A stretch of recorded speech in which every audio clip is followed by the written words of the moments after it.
Fala, meus queridos, respira comigo que hoje é dia da nossa super aula de febre.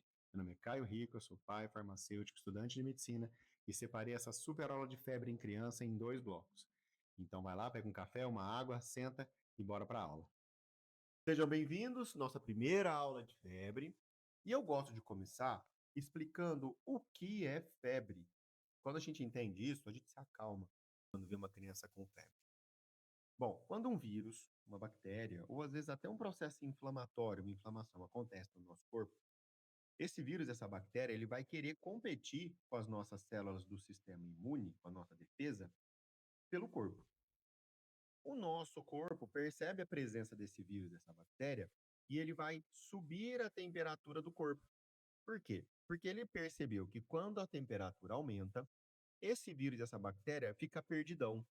Ele fica lento, ele não sabe muito bem para onde ir. E em contrapartida, as nossas células de defesa ficam mais rápidas e mais eficientes. Ou seja, é uma vantagem para o corpo elevar a temperatura, subir a temperatura, ficar com febre quando uma bactéria, um vírus aparece. E o que a gente precisa é ficar de olho os próximos 2, 3 dias, cuidar da criança para entender ela vai conseguir resolver isso sozinha ou se ela vai precisar de ajuda e nós vamos precisar levar ela para o médico. Agora, você precisa aprender como medir febre.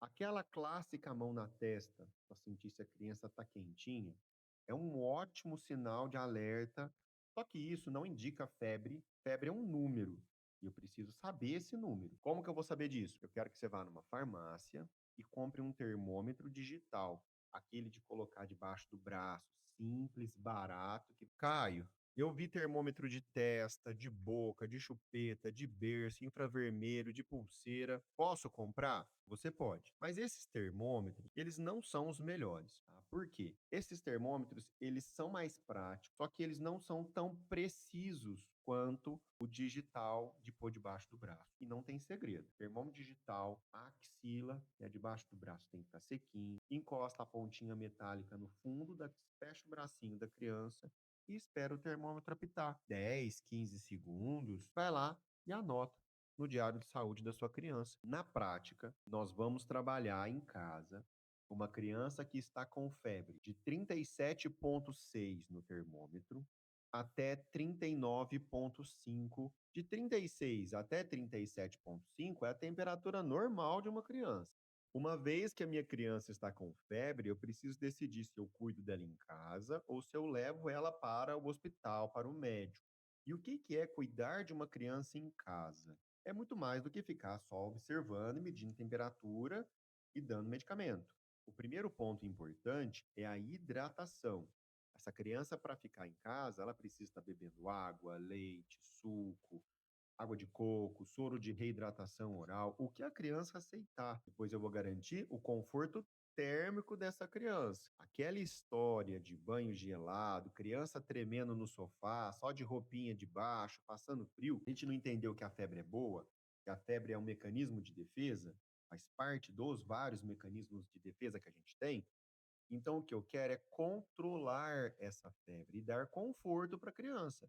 Então, o banho é morno, pode pôr uma roupa que deixa a criança confortável sem ficar tremendo, um ambiente agradável. É muito mais importante para que ela mantenha uma febre baixa o tempo necessário para resolver a questão interna, imunológica lá que estiver acontecendo. O terceiro ponto é um ambiente tranquilo, tá?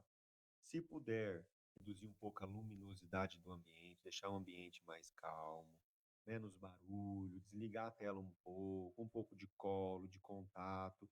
Isso traz para a criança uma segurança emocional. Quando a gente fica doente, a gente fica meio ali, né, precisando de um apoio. E a criança mais ainda. Criança doente, ela precisa de aconchego tanto quanto precisa de remédio. Isso é importante a gente entender isso. Quarto ponto é anotar tudo. Então, anota o horário que deu febre, anota a temperatura que deu essa febre, se precisou dar remédio, o que que deu, quantas gotas deu, a fralda molhada, se vomitou, como que foi o dia dessa criança. Porque se precisar levar para o médico, a lição de casa está prontinha, é só você pegar e levar.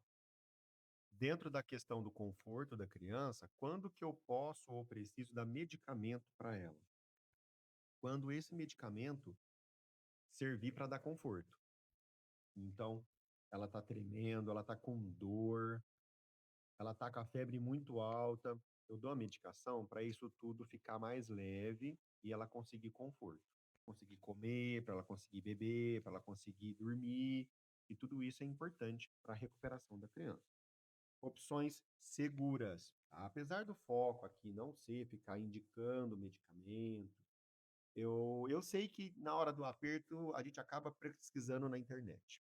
E a internet é complicada, então vou explicar aqui rapidinho, mas a gente vai focar no que o pediatra vai explicar, porque cada criança tem suas particularidades. Tá bom? Mas basicamente, nós temos a dipirona, gotas e xarope.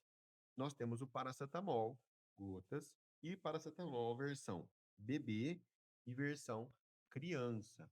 O que que eu quero destacar nessa aula de medicamentos?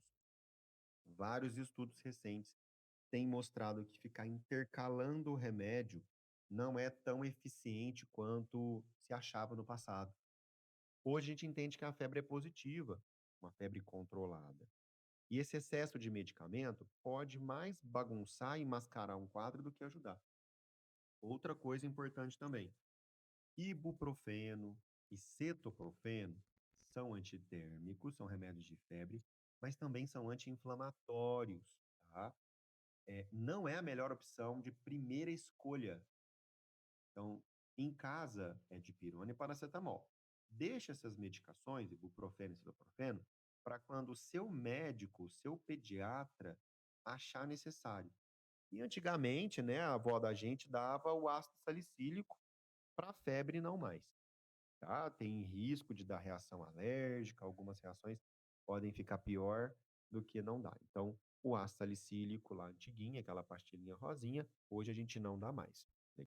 E agora que você já entendeu que a febre não é a vilã da história, aprendeu a medir a temperatura, aprendeu quanto que é, aprendeu como que cuida de uma criança em casa, eu quero que você vá lá na cozinha, tome um copo d'água, dá uma espreguiçada e venha para a segunda parte da aula, que é importantíssima, que são os sinais de alerta, que fazem as 10 dicas, os 10 sinais de alerta, que separam uma criança que deve ser cuidada em casa por 1, 2, 3 dias, ou a criança que deve ir imediatamente para o hospital.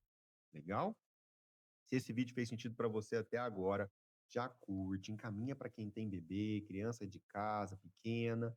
Já se inscreve no Saúde Sem Receita, não perde os conteúdos. Gente, compromisso aqui é de linguagem simples, informação segura, zero terrorismo, para que você tenha liberdade de assistir, aprender e escrever aqui nos comentários qual a sua dúvida de saúde hoje. Tá bom? Fiquem com Deus, vai lá tomar uma aguinha e eu estou aguardando você para a segunda parte da aula.